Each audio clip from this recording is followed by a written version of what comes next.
Good morning बच्चों। मैं उम्मीद करती हूँ आप सब बहुत अच्छी होंगी और जो कुछ भी पढ़ाया जा रहा है उसको अच्छे से समझती होंगी, लिखती होंगी। और कल कॉमर्स ग्रुप में एक बच्चे को परेशानी थी, कुछ नोट्स उसको नहीं मिल पा रहे थे, तो 11 बी की बच्ची का नोट्स पूरा मैंने शुरू से अंत तक भेजा है। अगर उसमें अलग से कुछ उसको नया लगेगा तो आप लिख लीजिएगा, अगर आपका पहले से कंप्लीट है तो कोई बात नहीं है। और अभी हम लोग भक्तिकालीन कवि सूरदास के बारे में पढ़ रहे हैं, जो सगुण भक्ति शाखा के कवि हैं और कृष्णाश्रयी भक्ति के उपासक माने जाते हैं। इनकी कविता कल हम लोगों ने पढ़ा था विनय के 2 पद, इसके बाद वात्सल्य जिसमें श्री कृष्ण की बाल लीला का वर्णन था। दूसरी कविता अब हम लोग भ्रमर गीत कल शुरू किए थे। भ्रमर गीत की पहली कविता कंप्लीट हो चुकी थी। अभी आपको मैं भ्रमर गीत से अगला पद पढ़ाऊंगी। ध्यान से देखिएगा बच्चों, क्योंकि इसी पद से ही आपको 10 नंबर के प्रश्नोत्तर पूछे जाएंगे। ये चीज मैं बार बार आपसे बताती हूँ। और जब तक मैं सूर की कविता पढ़ाऊंगी तब तक प्रतिदिन आपके सामने ये लिखा रहता है। ये किस काल के थे? भक्ति काल के थे। इनका जन्म सन 1478 में, मृत्यु सन 1583 में। इनकी भाषा ब्रज थी। इनकी मुख्य रचनाएं सूर सागर, सूर सरावली और साहित्य लहरी। तो यदि भक्तिकालीन कोई श्रेष्ठ महाकाव्य का नाम पूछा जाए तो सूरदास की ये रचना है सूर सागर। और अभी क्या आप पढ़ रहे हैं? भ्रमर गीत। कवि भ्रमर गीत की अगली कविता, जिसमें ये 5वां पद है, आप ध्यान से सुनिए। बिनु गोपाल पैरन भय कुंजैन, तब वह लता लगति तन शीतल, अब भय विषम ज्वाल की पुंजैन। वृथा बहति जमुना खग बोलत, वृथा कमल फूलनि अलि गुंजै। पवन पान घन सार सजीवन, दधि सुत किरनि भानु भई गुंजै। यह उद्धव कहियो माधव सो, मदन मारी कीन है हम लुंजै। सूरदास प्रभु तुम्हारे दरस को, मग जोवत अखिया भई चुंजै। सबसे पहले तो ये जानिए ये कब का वर्णन है, कौन किससे कह रहा है। ये उस समय का वर्णन है जब उद्धव निर्गुण निराकार ब्रह्म का संदेश लेकर गोपियों के पास आते हैं, कृष्ण के संदेश वाहक बनकर। किसके पास आते हैं? ब्रज में गोपियों के पास आते हैं। तो गोपियां अपने मन की व्यथा, अपने मन की पीड़ा उद्धव के सामने प्रकट कर रही हैं, क्योंकि कृष्ण के वियोग में वो काफी व्यथित हैं, दुखी हैं। तो अपनी दुख, अपनी व्यथा को वो उद्धव के सामने प्रकट कर रही हैं। तो ये बात कौन कह रहा है? गोपियां। किससे? उद्धव से। कब? जब उद्धव मथुरा से कृष्ण के संदेशवाहक बनकर के ब्रज में गोपियों के पास आए हैं। तो गोपियां उद्धव से कहती हैं कि बिनु गोपाल पैरन भई कुंजै। ये बात गोपियां कहती हैं कि हे उद्धव, बिना कृष्ण के, देखिए यहाँ बैरनी, बैरनी माने क्या होता है? दुश्मन होता है। लेकिन यहाँ अब ये जो वहां की ब्रज की कुंज लताएं हैं, वो सारी कुंज लताएं बैरी के समान कष्टदायी प्रतीत हो रही है। बिनु गोपाल बैरन भई कुंजै। कुंजै माने वन लताएं। वन और लताएं, पेड़ पौधे वृक्ष तो हमें शीतलता और सुख शांति की अनुभूति कराते हैं, लेकिन यहाँ विरोधाभास की स्थिति हो गई। जो चीजें हमें संयोगावस्था में सुख और शांति की अनुभूति कराती हैं, आज वियोगावस्था में गोपियां हैं। इसलिए वही कुंज, वही लताएं जो कृष्ण के रहने पर उन्हें सुख शांति और शीतलता की अनुभूति कराती थी, आज वही बैरनी भई कुंजै। वही कुंज बने वन और लता, वही वन और लताएं बैरनी, यानी उनको बैर जैसे एक विपक्षी के समान कष्टदायी, दुखदायी प्रतीत हो रही है, वैसे कष्टदायी प्रतीत हो रही है।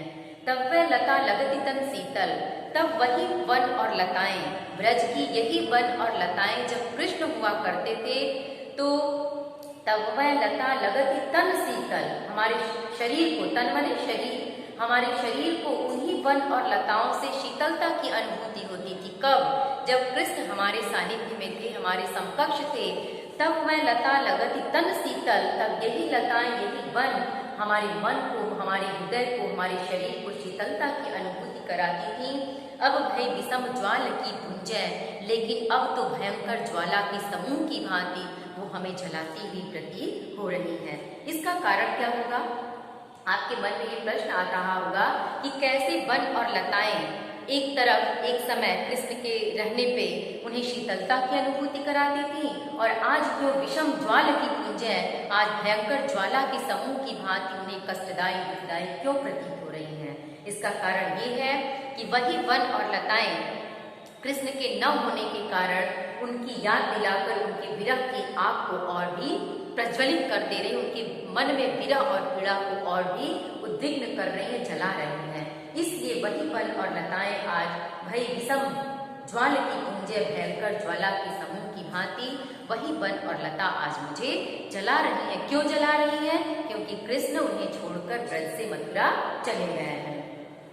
वृथा बहति जमुना खग बोलति वृथा कमल फूलनि अलिगुंज।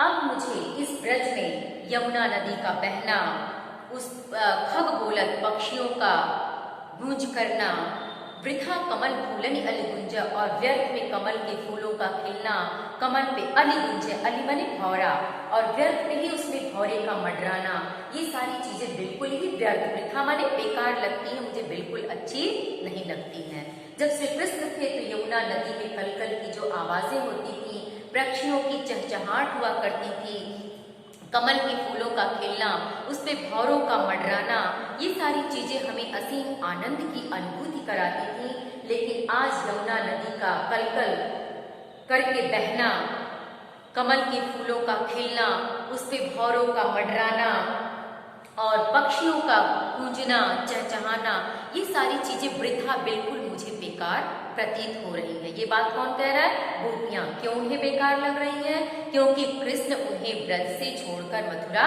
चले गए हैं। कृष्ण के अभाव में, कृष्ण के न होने के कारण उन्हें ये सारी चीजें बिल्कुल व्यर्थ प्रतीत हो रही हैं। पवन पान घन सारस जीवन। अब देखिए इस पूरे ही पद में विरोधाभास अलंकार है। अब आप कहेंगे विरोधाभास होता कहाँ है? विरोधाभास वहां होता है जहां कोई चीज किसी को सुख और शांति की अनुभूति कराती है, लेकिन परिस्थिति को बदलते ही वही चीज किसी परिस्थिति के कारण हमें दुख और अशांति का अनुभव कराती है।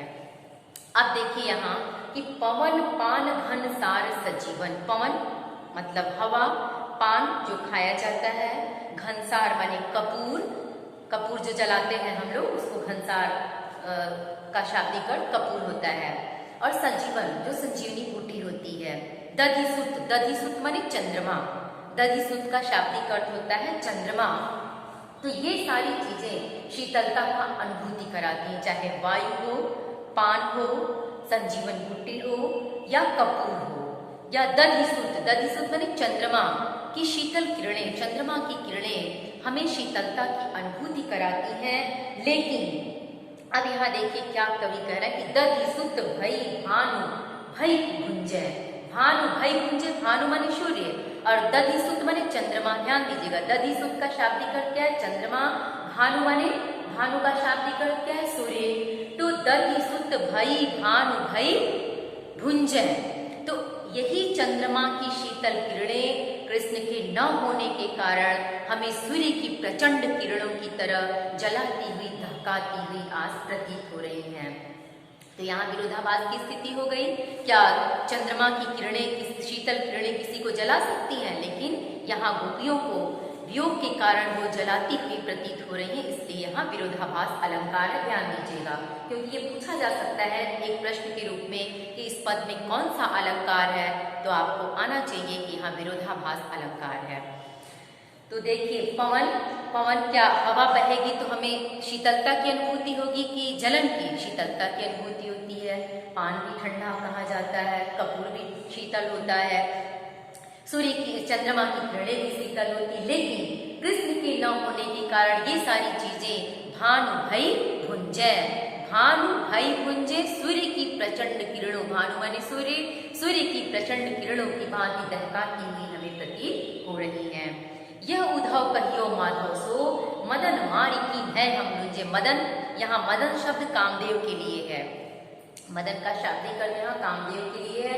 यह उद्धव कहियो माधव से, ये बात गोपियां कहती हैं किससे? उद्धव से। माधव कौन है? कृष्ण। यह उद्धव कहियो माधव से, ये बात कौन कहा? गोपियों ने कि हे उद्धव तुम जा करके कृष्ण से सीधे कह देना कि मदन मारी, मदन मार की हैं हम भुंजय लुंजय, कामदेव ने हमारे ऊपर प्रहार करके हमारी स्थिति को और भी लुंज भुंज कर दिया है। एक तो हम विरह की आग में ऐसे ही जल रहे हैं, ऊपर से काम देवता हमें और भी प्रताड़ित कर रहे हैं, अर्थात कामदेव हमारी स्थिति को और भी दयनीय करके हमें बहुत ही पीड़ा और कष्ट का अनुभव करा रहे हैं। सूरदास प्रभु तुम्हारे दरस को मग जो वत अखिया भई झुंझै। सूरदास जी कहते हैं कि गोपियां कह रही कि प्रभु तुम्हारे दरस को, तुम्हारे दर्शन को लालायित हमारी आंखें आज बिल्कुल अखिया भई झुंझै, हमारी आंखों में छाई पड़ गई, हमारी आंखों के आगे अंधेरा छा गया है। यहाँ गोपियां बार बार यही कहती हैं, सूरदास प्रभु तुम्हारे दरस को, हे उद्धव तुम जाके कहना कृष्ण से कि उनके दर्शन के बिना हमारी ये आंखें बिल्कुल अंधरा सी गई हैं, पथरा सी गई हैं, लुंज पुंज सी हो गई है, इसमें आंखों के सामने कुछ दिखाई नहीं देता है। यहाँ बच्चों देखिए, आपको मैंने कल भी बताया था काव्यगत सौंदर्य कैसे लिखा है। मान लीजिए आपको दे दिया ये प्रश्न कि इस कविता का काव्यगत सौंदर्य लिखिए, तो उसमें क्या क्या चीजें आएंगी। कल भी मैंने आपको बताया था, सबसे पहले भाषा, भाषा आप क्या लिखेंगी, ब्रज है,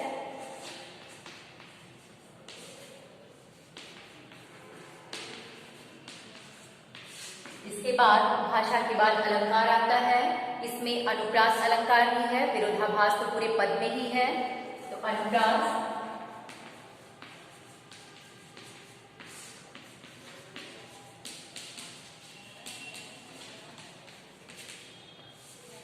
छंद अगर पूछा जाए इसमें छंद क्या है, तो छंद गेय पद है क्योंकि गाने योगी ये है।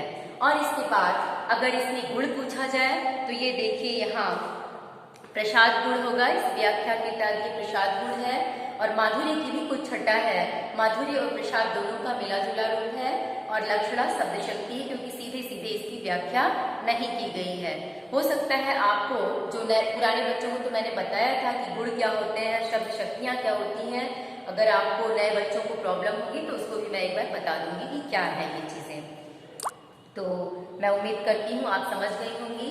अगर आपसे इस पद से संबंधित ये प्रश्न पूछा जाए कि गोपियां, इसमें इस कविता का भाव क्या है, तो सबसे पहले कविता का भाव तो यही है कि यहाँ गोपियां श्री कृष्ण के वियोग में काफी व्यथित दिखाई दे रही हैं, दुखी दिखाई दे रही हैं।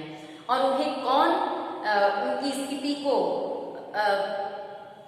बुरा कर रहा है, उनकी स्थिति को कौन दयनीय कर रहा है, तो यहाँ कामदेव उनकी स्थिति को काफी दयनीय बना दिए हैं क्योंकि कृष्ण तो है ही नहीं और कृष्ण के बिना उनकी स्थिति और भी दयनीय है और कामदेव उस पर प्रहार कर रहे हैं। तो बच्चों आप समझ गई होंगी। अगला पद आप देखिए, हमारे हरिहारे की लकड़ी मनक्रम बचन नंद नंदनपुर, यह दृढ़ करी पकड़ी, जागत सोवत स्वप्न दिवस निसी कान कान जकरी, सुनत जोग लागत है ऐसो ज्यों करवी ककरी, सुत तो व्याधि हम बोले आए देखी सुनी न करी, यह तो सूरत नहीं को सौंपो जिनके मन चकरी। इस पद में भी देखिए कब का वर्णन है, जब उद्धव निर्गुण निराकार ब्रह्म का संदेश देने के लिए गोपियों के पास आते हैं तो गोपियां कैसे उद्धव को निरुत्तर करती हैं। हमारे हरिहारे की लकड़ी, यहाँ देखिए ये बात कौन कह रहा है, ये बात उद्धव किससे कह रहा है, सॉरी गोपियां किससे कह रही हैं, उद्धव से। क्यों? क्योंकि कृष्ण के न होने के कारण वो विरह से काफी व्यथित हैं और व्यथा के कारण वो उनका मन पीड़ा से भरा हुआ है, तो अपने मन की पीड़ा को, अपने मन की व्यथा को वो उद्धव के सामने प्रकट कर रही हैं। अब क्या कहती हैं, देखिए यहाँ प्रतीकात्मक शब्द का भी प्रयोग है क्योंकि उन्होंने अपने मन को हारिम पक्षी के रूप में बताया, हारिम की लकड़ी। अब क्या कहा है कि उद्धव हमारी हरिहारिल की लकड़ी, ही उद्धव हमारे लिए हमारे कृष्ण हारिल पक्षी की लकड़ी की भांति हैं। देखिए क्या कहते हैं कि हमारे हरिहारिल की लकड़ी, हे उद्धव हमारे लिए हमारे कृष्ण हारिल पक्षी की लकड़ी की भांति हैं। अब आपके मन में ये प्रश्न आएगा कि यहाँ गोपियों ने कृष्ण को हारिल पक्षी की लकड़ी क्यों कहा, तो ये भी आप जान लीजिए। हारिल पक्षी की एक विशेषता होती है कि वो अपने पैर में एक तिनके को हमेशा पकड़ी रहती है, वो अपना पैर जमीन पे कदापि नहीं रखती। जो हारिल पक्षी होती है बच्चों, उसकी विशेषता क्या है, वो अपने पैर में तिनके को जकड़ी रहती है, वो कभी भी अपने पैर को जमीन पर नहीं रखती। इसलिए गोपियों ने यहाँ कृष्ण को हारिल पक्षी के, हारिल की लकड़ी के रूप में कहा है, क्योंकि वो एक पल के लिए, जैसे हारिल पक्षी अपने पैर से तिनके को नहीं छोड़ती, वैसे ही गोपियां अपने मन और हृदय से एक पल के लिए भी कृष्ण को निकालना नहीं चाहती। इसीलिए वो उद्धव से कहते कि हे उद्धव, हमारे हरि हारिल की लकड़ी, हमारे लिए हमारे कृष्ण हारिल पक्षी की लकड़ी के समान है। अगर ये प्रश्न आपसे पूछा जाए कि यहाँ गोपियों ने कृष्ण को हारिल पक्षी की लकड़ी क्यों कहा, तो आपको आना चाहिए कि यहाँ गोपियों ने कृष्ण को हारिल पक्षी की लकड़ी के समान इसलिए कहा क्योंकि जैसे हारिल पक्षी अपने पैर में हमेशा एक तिनके को पकड़ी रहती है, कभी भी अपना पैर वो जमीन पे नहीं रखती, वैसे ही हम कृष्ण को हर पल अपने मन और हृदय में जकड़े हुए हैं, हम एक पल के लिए भी उनको छोड़ नहीं सकते। इसलिए उन्होंने कहा उद्धव से कि हमारे हरि हारिल की लकड़ी, तो जब एक पल के लिए हम उन्हें छोड़ ही नहीं सकते तो उन्हें त्याग कर हम तुम्हारे ज्ञान के संदेश को भला कैसे सुने और क्यों सुने। मन क्रम वचन नंद नंदनपुर यह दृढ़ करी पकड़ी। अब देखिए, मन क्रम वचन नंद नंदन यह दृढ़ करी पकड़ी। नंद नंदन, नंद के पुत्र श्री कृष्ण, मैंने मन कर्म और वचन से, मन क्रम वचन, मैंने मन से, कर्म से और वचन से नंद नंदन, नंद के पुत्र श्री कृष्ण को दृढ़ करी पकड़ी, दृढ़ता पूर्वक जकड़ रखा अपने हृदय में, अपने मन में, उसे मैं किसी भी प्रकार से छोड़ने के लिए तैयार नहीं हूँ। जागत सोवत स्वप्न दिवस निसी कान कान जकरी। कल देखिए हमने आपको बताया था कि जहाँ एक ही तरह के शब्द दो बार आए, दोनों का अर्थ एक हो, वहाँ पुनरुक्ति प्रकाश का अलंकार होता है। तो जागत सोवत स्वप्न दिवस निसी कान कान जकरी, कान कान एक ही शब्द है, उसका अर्थ भी कई कृष्ण के लिए है। तो गोपियां कहती हैं उद्धव से कि चाहे हम जागते रहें, चाहे सोते रहें, हर पल चाहे स्वप्न में हो, निसी दिन, दिवस निसी, दिवस माने दिन, निसी माने रात। दिवस माने क्या होता है, दिन, निसी माने रात, चाहे दिन हो चाहे रात हो, कान कान जकरी, हम कृष्ण कृष्ण ही हर पल पुकारते रहते हैं। सुनत जोग लागत है ऐसो ज्यो करवी ककरी। हे उद्धव, तुम्हारे मुंह से सुनी गई यह योग की बातें हमें कड़वी तीखी ककड़ी की भांति लगती है। देखिए यहाँ भी ये उपमा अलंकार है, सुनत जोग लागत है ऐसो ज्यो करवी ककड़ी। हे उद्धव, जो तुम हमें ज्ञान की बातें बता रहे हो, निराकार ब्रह्म का उपदेश दे रहे हो, ये निराकार ब्रह्म का उपदेश हमारे लिए वैसे ही कड़ा प्रतीत हो रहा है जैसे ज्यो करवी ककड़ी, जैसे तीखा ककड़ी खाने पर मन का स्वाद बेकार कर देता है, जैसे बेकार लगता है, वैसे ही तीखी ककड़ी की भांति तुम्हारी ये निराकार ब्रह्म की बातें हमारे लिए कष्टदायी प्रतीत हो रही हैं। तुम तो व्याधि हमको ले आए देखी सुनी न करी। तुम तो हमारे लिए ऐसा दुख, ऐसा रोग लेकर आए हो जिसको न हमने कभी देखा है, न सुना है और न ही कभी इसके बारे में हम जानते हैं।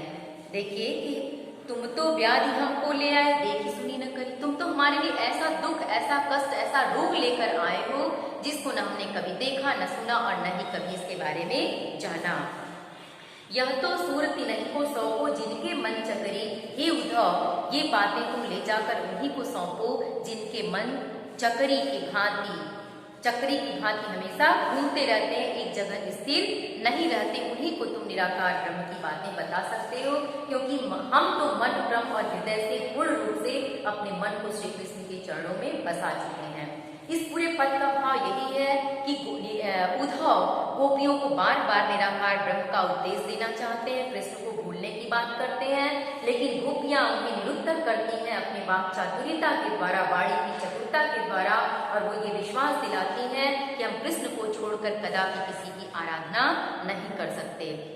इसमें देखिए पूर्ण रूप से विप्रलम्ब श्रृंगार, जिसको वियोग श्रृंगार भी कहते हैं। इस कविता में अगर रस पूछा जाए, रस इसमें नहीं लिखे हैं, तो आपका विप्रलम्ब श्रृंगार है। अलंकार में रूपक अलंकार की छटा भी है, और यहाँ कांड कांड पुनरुक्ति प्रकाश भी है। जागत सोवत, जो अनुप्रास के मैंने 5 भेद बताए हैं उसमें है, ये अनुप्रास के भेद के तहत इसमें अनुप्रास अलंकार भी है। उपमा की भी छटा है। गे पद छंद में गे पद है, रस क्या होगा, यहाँ विप्रलम्ब श्रृंगार होगा। इसके ऊपर वाला में जो पद पढ़ाया था उसमें भी विप्रलम्ब श्रृंगार वियोग श्रृंगार भी था। और छंद तो गे पद, भाषा पूरी ब्रज भाषा है। तो मेरे ख्याल से बच्चों आप इसको भी समझ गई होंगी, और अगर व्याख्या आप अच्छे से समझ गई हैं तो निश्चित रूप से आप इसके द्वारा पूछे गए किसी भी प्रश्न का उत्तर लिख लेंगी।